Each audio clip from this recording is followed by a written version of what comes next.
બસ હવે મોડું બંધ રાખજો, વિડીયો ચાલુ છે. હો બો ભૈયા કાંડો ભૈયું. ચાલો મોડું બંધ રાખો ને 11મો દાખલો જો હવે શાંતિથી. 11મો દાખલો શીખી લો. એવું સમજો કે આ 11માં જેવો સેમ કોપી ટુ કોપી મુકાશે પેપરમાં, બરાબર? હા ને, ધ્યાન રાખજો. 11મો શીખી ગયા એટલે શેર મૂડીના 8 માર્ક્સ તમારા પૂરેપૂરા પાક્કા. રકમ બદલેલી તો હા, રકમ બદલે. રકમ એટલે તમારા આ ગુણાકારમાં પૈસા જ બદલાય, એટલું તો તમારે શીખવા જ પડે, બરાબર? આમનોંધ ની ચેન્જ થાય. ગુજરાતીમાં જે આમનોંધ લખવાનું તે સેમ, ખાલી રકમ બદલાય. હા ને, ચાલો જોઈ લો. ધ્વનિ લિમિટેડે ₹10નો 1 એવા 3 લાખ ઇક્વિટી શેર દીઠ ₹15 ના પ્રીમિયમે બહાર પાડ્યા. પ્રીમિયમ આવે ને, જોજો સાંભળો, પ્રીમિયમ અને સાદો દાખલો બધાને ખબર પડે, ઓળખતા તો આવડી જાય હવે, બરાબર? જો પ્રીમિયમ વાળો દાખલાના અથવામાં સાદો હોય ને તો પહેલા સાદો સિલેક્ટ કરવાનો, બરાબર? સાદાની અંદર એટલી મગજમારી નથી, પણ પ્રીમિયમમાં થોડીક બુદ્ધિ દોડાવવા પડશે. ચાલો જો ધ્વનિ લિમિટેડની વાત કરી છે એટલે પહેલા અહીંયા લખી દે દાખલો નંબર 11. 10મો તમારો હોમવર્ક છે. શ્રી ધ્વનિ લિમિટેડના ચોપડે આમનોંધ. છોકરાઓ મોડું બંધ રાખજો, શાંતિથી આ દાખલો શીખી લેવો, આવડી જાય તેવો જ છે. ચાલો ઈઝી તો છે પણ સાંભળી લેવો તો ખરું. ₹10નો 1 એવા ₹10 એવા 3 લાખ ઇક્વિટી શેર, એટલે અહીંયા શેર કેટલા લખી દે આપણે? 3 લાખ. 3 લાખ ઇક્વિટી શેર દીઠ ₹15 ના પ્રીમિયમે, તો પ્લસ કરીએ અહીંયા 15 પ્રીમિયમ, એટલે ટોટલ કેટલા રૂપિયામાં બહાર પાડ્યા? 25 રૂપિયામાં. ક્લિયર આટલું બધાને? ચાલો 15 ના પ્રીમિયમે બહાર પાડ્યા. શેર દીઠ નીચે મુજબ રકમ મંગાવવામાં આવી હતી. અરજી, મંજૂરીના આખરી હપ્તા 3 રીતે પૈસા મંગાવ્યા છે: અરજી, મંજૂરી અને આખરી હપ્તા. અરજી વખતે કેટલા ટોટલ? 11, અને એમાંથી 7 રૂપિયા શું છે? પ્રીમિયમ. તો બાકી કેટલા પૈસા? 4 રૂપિયા કેવા? અરજી વખતને મૂળ કિંમત. આ ખબર પડે? આને કઈ કિંમત કહેવાય? મૂળ કિંમત. આને કહેવાય પ્રીમિયમ. ચાલો પછી આગળ મંજૂરી વખતે ટોટલ કેટલા મંગાવ્યા? 8, જેમાંથી 4 રૂપિયા પ્રીમિયમ, તો 4 રૂપિયા મૂળ કિંમત. અને આખરી હપ્તા વખતે મંગાવ્યા 6, જેમાંથી 4 પ્રીમિયમ અને 2 મૂળ કિંમત. એટલે તમે જોઈ તો 4 ને 4 8 ને 2 10, 10 રૂપિયા મૂળ કિંમત થઈ ગઈ. 4 ને 4 8, 7 14 ને 1 15, આ પ્રીમિયમના 15 થઈ ગયા, અને ટોટલ તમારા કેટલા? 25. ક્લિયર આટલું બધાનું?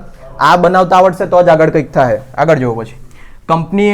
કંપનીને 3 લાખ શેરની અરજીઓ મળી. જોજો અહીંયા 3 લાખ શેર, અરજી બી કેટલી મળી? 3 લાખની. તો પરત કરવાની વાત આવશે? નહીં આવે, બરાબર? તો પણ આપણે આપણી ટેવના પ્રમાણે લખી દે. વધારાની અરજી કેટલી? 0. આગળ જો અરજીઓ હતી. પછી હવેથી સ્ટાર્ટ થાય મેઇન વસ્તુ. વિશાલે ધારણ કરેલા 2000 શેર પર આખરી હપ્તાની રકમ સિવાય બધા શેર પર પૂરેપૂરી રકમ મળી ગઈ. પાછું જો, વિશાલ જેણે 2000 શેર ધારણ કરેલા હતા તેણે આખરી હપ્તા પર પૈસા નહીં આપ્યા, એટલે અહીંયા આખરી હપ્તા પર 2000 લખીને શું માં દે? ચોકડી. ક્લિયર આટલું બધાને? 2000 શેર પર આખરી હપ્તાની રકમ સિવાય બધા જ શેર પર પૂરેપૂરી રકમ મળી ગઈ. પછી જો આગળ, કંપનીએ યોગ્ય કાર્યવાહી બાદ વિશાલના શેર શું કર્યા? જપ્ત. અને એ શેર દીઠ કેટલા રૂપિયા બહાર પાડ્યા? પાછા 15 લેખે બહાર પાડ્યા. જરૂરી આમ નોંધ લખો. ચાલો બસ આટલી જ વસ્તુ આપણે જોવાની છે. બોર્ડ પર જોઈ લો બધા શાંતિથી. નોટમાં હવે કંઈ જોવાનું નથી. આપણે ખાલી આટલી વસ્તુ જરૂર હતી કે બહાર કેટલામાં પાડ્યા તે 15માં બહાર પાડ્યા છે તેની ગણતરી કરવાની. ને અહીંયા કન્ડિશન, જ્યારે શેર જપ્ત કરે ને તો સૌથી પહેલા તમારે નક્કી કરવાનું જપ્ત કરેલા શેર. કેટલા શેર જપ્ત કર્યા? 2000. આ વખતે તો અલગથી કઈ ગણતરી કરવાની નથી. કાઉન્સમાં એની કઈ કિંમત લખી દેવાની? મૂળ કિંમત. અને મૂળ કિંમત શેરની કેટલી છે? 10 રૂપિયા. આ ખબર પડે બધાને 10 રૂપિયા કેમ લખ્યા તે? હા ને? હા કે ના? બરાબર. એના પછી તમારે શોધવાનું જપ્ત કરેલી રકમ. શું શોધવાનું? જપ્ત કરેલી રકમ. એક વાક્ય યાદ રાખો, કોઈ બી દિવસ પ્રીમિયમના નાણાં જપ્ત થાય નહીં. ખબર આટલી વસ્તુ? પ્રીમિયમ તમે કેમ મંગાવ્યું? તમારા કંપનીની પ્રતિષ્ઠા માટે. હવે પ્રતિષ્ઠા માટે પૈસા મંગાવ્યા તો એક રીતે તમે શેર લેવો કે નહીં લેવો એનાથી ફરક જ નહીં પડે. એ પૈસા તો કંપનીમાં આવી જ ગયા. ક્લિયર આટલું બધાને? એટલે મગજમાં એક વસ્તુ રાખજો, કઈ રકમ જપ્ત નહીં થાય? પ્રીમિયમની રકમ કોઈ દિવસ જપ્ત થાય નહીં. ક્લિયર આટલું બધાને? તો મને કેવું હવે 2000 શેર પર એણે કેટલા રૂપિયા આપ્યા છે?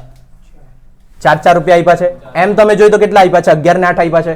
પણ આપણે પ્રીમિયમને ધ્યાનમાં નહીં લેવાના, તો કેટલા આપ્યા? ખાલી 8 રૂપિયા. બરાબર? 4 ને 4, તો અહીંયા લખીએ 2000 શેર પર કેટલા રૂપિયા મળ્યા મને?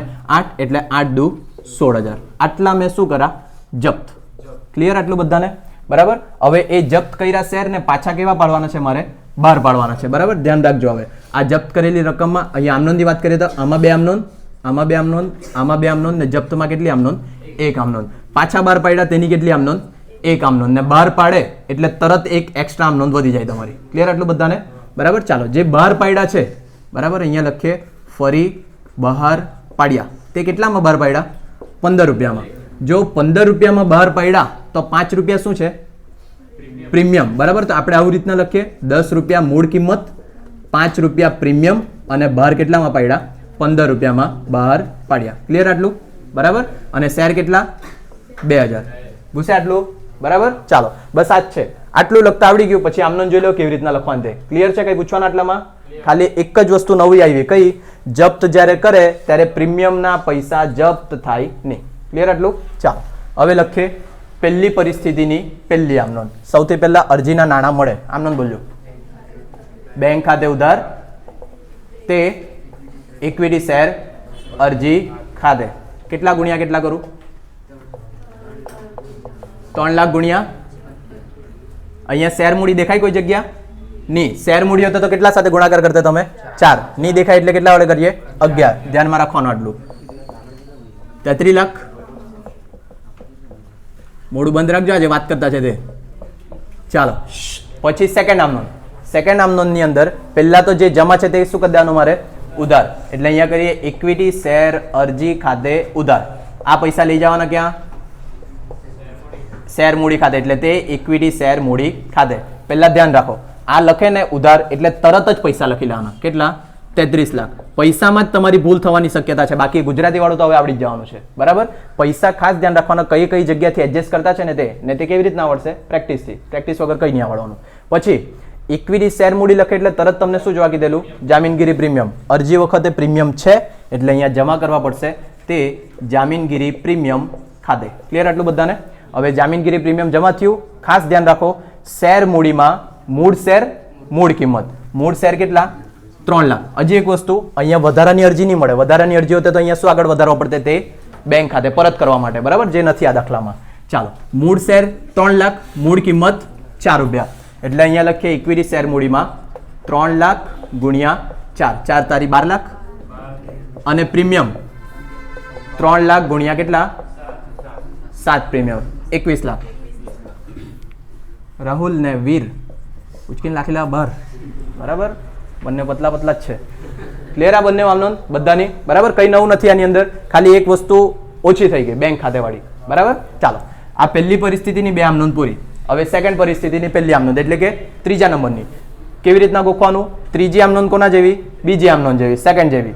એટલે અહીંયા લખીએ ઇક્વિટી શેર અરજીની જગ્યા મંજૂરી ખાતે ઉધાર.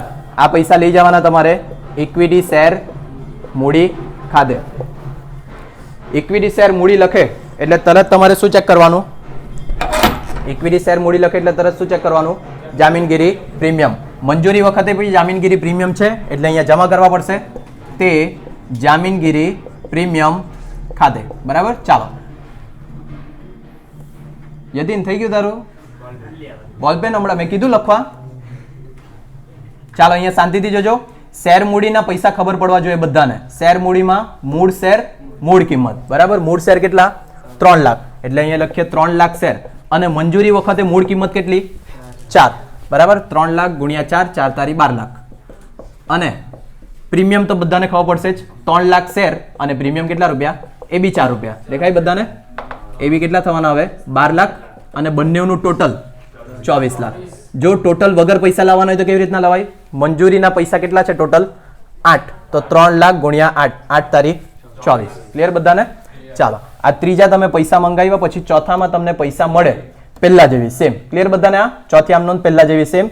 એટલે લખીએ બેંક ખાતે ઉધાર, તે ઇક્વિટી શેર અરજીની જગ્યા શું આવશે? મંજૂરી ખાતે. બરાબર. પણ એક વસ્તુ આપણે જોવાની રહી ગઈ, તે મંજૂરીના પૈસા મળે ત્યારે ચેક કરવાનું કે કોઈ વખતે પૈસા મળ્યા છે કે નથી મળ્યા. એવી કોઈ પરિસ્થિતિ અહીંયા નથી. બરાબર. ચાલો, જો એવી પરિસ્થિતિ હોત તો અહીંયા શું ઉધાર કરવા પડતે? મળવાના બાકી હપ્તા ખાતે. ચાલો, હવે આ જે લખી તમે આમનોંધ તેમાં જે નીચેવાળી જમા રકમ છે તે ઉપરની ઉધાર રકમમાંથી લખવાના. કેટલા? 24 લાખ. આવું જ ગોખજો તો વધારે સારું. અને પૂરેપૂરા પૈસા મળી ગયા તો અહીંયા બી કેટલા આવવાના? 24 લાખ. ખબર પડે? અહીંયાથી જો મંજૂરીમાં તમે કેટલા રૂપિયા મંગાવ્યા? 24. જો પૂરેપૂરા મળી ગયા તો 24 આમાં બી. બરાબર. ચાલો, હવે નંબર 5. હવે એના પછી પ્રથમ હપ્તો હોય, આખરી હપ્તો હોય, બધી પરિસ્થિતિની જે 2 આમનોંધ થવાની તે કોના જેવી થવાની? ત્રીજા અને ચોથા જેવી. ક્લિયર? ત્રીજી આમ નોંધ લખીએ પહેલા, ઇક્વિટી શેર આખરી હપ્તા ખાતે ઉધાર, તે ઇક્વિટી શેર મૂડી ખાતે, શેર મૂડી સાથે તરત પ્રીમિયમ ચેક કરો, પ્રીમિયમ બી છે, તે જામીનગીરી પ્રીમિયમ ખાતે. ક્લિયર આટલું બધાને? બરાબર. ચાલો, ઇક્વિટી શેર આખરી હપ્તાના પૈસા જો નહીં ખબર પડતા તો પહેલા આ બે શોધવાના. શેર મૂડીમાં મૂળ શેર મૂળ કિંમત, મૂળ શેર 3 લાખ, મૂળ કિંમત 2 રૂપિયા, 3 લાખ ગુણ્યા 2 6 લાખ. પછી જામીનગીરી પ્રીમિયમમાં 3 લાખ ગુણ્યા 4, 4 તારી 12 લાખ. આટલું થઈ ગયું. પછી આ બંનેનું ટોટલમાં દે તો બી ચાલે. કેટલા? 18 લાખ. બાકી તમે કેવી રીતના લાવી શકે? આ 3 લાખ ગુણ્યા 6. ક્લિયર બધાને આટલું? ચાલો, આ તો તમે પૈસા મંગાવ્યા. હવે મળે નંબર 6 કોના જેવું? નંબર 4 જેવું. પણ ખાસ ધ્યાન રાખવાનું, પહેલા તમે લખી દે બેંક ખાતે ઉધાર. જો કોઈ શેર પર પૈસા મળ્યા નહીં હોય તો અહીંયા એક હજુ વસ્તુ ઉધાર કરવા પડે, મળવાના બાકી હપ્તા ખાતે ઉધાર. અને પાછું અહીંયા જોઈ લેવાનું, તે ઇક્વિટી શેર આખરી હપ્તા ખાતે. પાછું કહેતો છે દર વખતે બધા દાખલામાં અહીંયા શેરના આખરી હપ્તાની જગ્યા બધા શેર મૂડી લખી દેતા છે. એ ભૂલ કોઈથી નહીં થાય તે ધ્યાનમાં રાખવાનું. ક્લિયર આટલું બધાને? હવે આ આખરી હપ્તાના પૈસા હંમેશા ઉપરની આમનોંધમાંથી લખવાના. કેટલા રૂપિયા? 18 લાખ. એટલે કે તમે 18 લાખ રૂપિયા મંગાવ્યા છે, જેમાંથી કેટલા શેર પર પૈસા નહીં મળ્યા? 2000. કેટલા રૂપિયા નહીં મળ્યા હશે પૂરેપૂરા? આ ધ્યાનમાં રાખજો. એટલે 6 રૂપિયા નહીં મળ્યા હશે. 2000 ગુણ્યા 6, 6 દુ 12000. હવે 18 લાખમાંથી 6000 12000 બાદ કરો એટલે 17 લાખ ને 88,000. ક્લિયર આટલું? હવે આ 6 આમ નોંધ કોઈની બી ખોટી પડવા જોઈએ નહીં. બરાબર? એના પછી તમારી બુદ્ધિ પર ડિપેન્ડ કરે. ચાલો જો હવે શાંતિથી જોજો. 7મી આમ નોંધ માટે તમને સૌથી પહેલા શું યાદ રાખવા કીધેલું? 7મી એટલે કે જપ્તીની. ઇક્વિટી શેર મૂડી ખાતે ઉધાર, તે ઇક્વિટી શેર જપ્તી ખાતે. આ તમારી ફિક્સ. બરાબર? હા. અને જેના પૈસા નહીં મળ્યા તે શું કરી દેવાનું? પાછું જમા. અહીંયા તો એક જ પરિસ્થિતિના પૈસા નથી, આખરી હપ્તાના, એટલે તે ઇક્વિટી શેર આખરી હપ્તા ખાતે. હવે એક વસ્તુ જે અહીંયા વધવાની, તે ક્યારે વધે? જ્યારે પ્રીમિયમ હશે તો. વાક્ય બોલું તે યાદ રાખજો. જે પરિસ્થિતિમાં તમારા શેર પર પૈસા નહીં મળ્યા હોય, કઈ પરિસ્થિતિ છે? આખરી હપ્તાની. આખરી હપ્તાની પરિસ્થિતિ પર તમને શેર પર પૈસા મળ્યા નથી, જો તેવા ટાઈમે પ્રીમિયમ હોય તો તમારે જપ્તી વખતે જામીનગીરી પ્રીમિયમની નોંધ કરવાની. ક્લિયર આટલું બધાને? શું થયું તે જો. તમારે 2 રૂપિયા મૂળ કિંમતના મંગાવવાના હતા, 4 રૂપિયા પ્રીમિયમના મંગાવવાના હતા. એને 4 રૂપિયા બી નહીં આપ્યા ને 2 રૂપિયા બી નહીં આપ્યા. 2 રૂપિયા શેમાં જાહે? શેર મૂડીમાં. અને પેલા જે 4 નહીં મળ્યા તે મારા ધંધા માટે શું થઈ ગયું? નુકસાન. અને નુકસાન તરીકે શું કરવા પડે?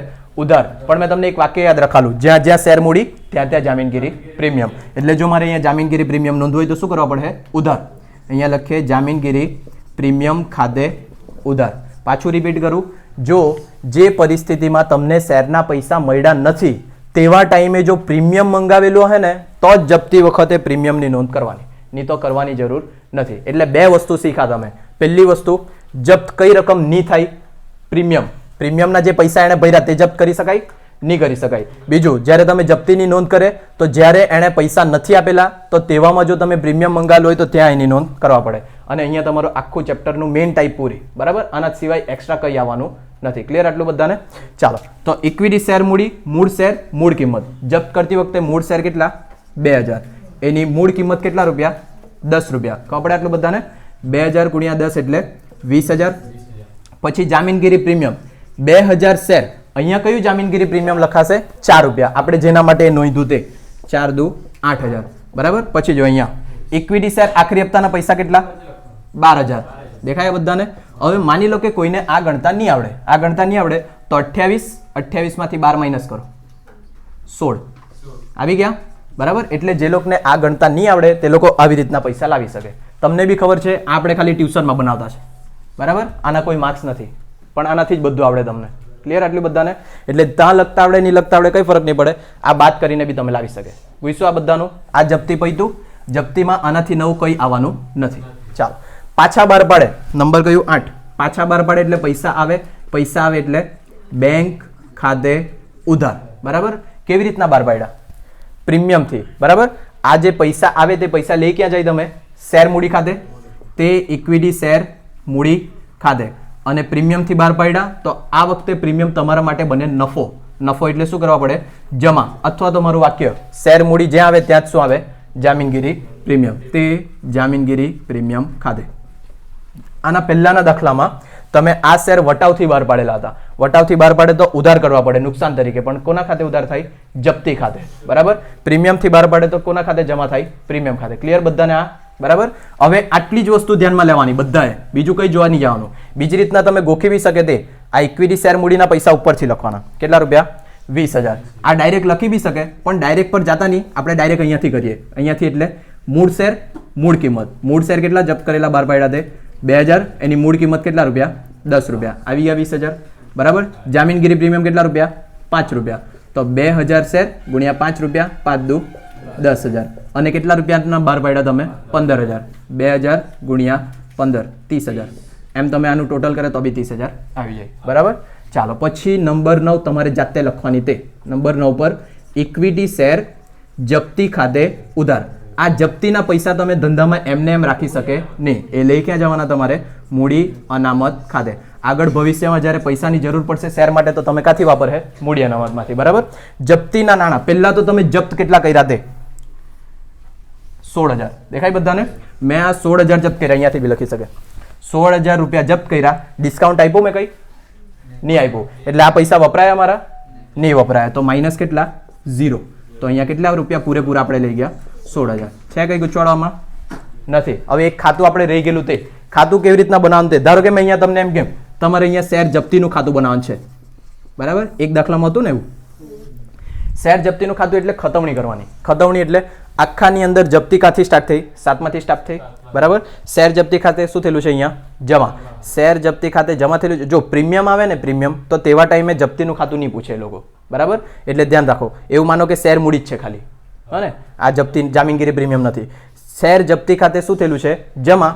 તો જપ્તીના ખાતાની કઈ બાજુ લખવાનું? જમા બાજુ. વિગતમાં વિરુદ્ધનું નામ શું લખવાનું? શેર મૂડી ખાતે. ઇક્વિટી શેર મૂડી ખાતે લખજો ને, કઈ નહીં. કેટલા રૂપિયા? 16,000. ખબર બધાને? જ્યારે આવું ખાતા વહી ખતવણી કરવા કહે ને, ખાતું બનાવવા કહે, ત્યારે બે વસ્તુની હશે, તે બી ધ્યાનમાં રાખજો. ક્લિયર થયું પેલું? બરાબર. બીજું આપણે અહીંયા જપ્તી લખ્યું. શેર જપ્તી ખાતે ઉધાર, એટલે જપ્તી ખાતાની ઉધાર બાજુ. વિગતમાં મૂડી અનામત ખાતે કેટલા રૂપિયા? 16,000. અને ખાતું ક્લોઝ કરી આપવાનું. બનશે? જો કદાચ પૂછાઈ ગયું તો, હા ને? હા, એમ આવડે જ, પણ છે ને નહીં બતાવેલું હોય ને તો તકલીફ થાય તમને, બરાબર. આમાંથી કોઈનું બી ખાતું પૂછી શકે લોકો. ધારો કે એ લોકો એમ કે અરજીનું ખાતું બનાવો, મંજૂરીનું ખાતું બનાવો, જેનું પૂછે તેનું. મોટે ભાગે કોનું પૂછે? જપ્તીનું. ક્લિયર? હજુ સુધી પૂછાયું નથી, પણ જો નસીબ ખરાબ રહીને પૂછાઈ ગયું તો આવડવા જોઈએ. ક્લિયર? આટલું એવું સમજો કે તમારા 8 માર્ક પાક્કા અહીંયા, બરાબર. બીજું કંઈ આવવાનું નથી. હવે જવાના કાં હમણાં? ચૂપ. આવડ્યું ને? એકી ગયેલા પૂછું તો હમણાં ધોવાઈ જાય.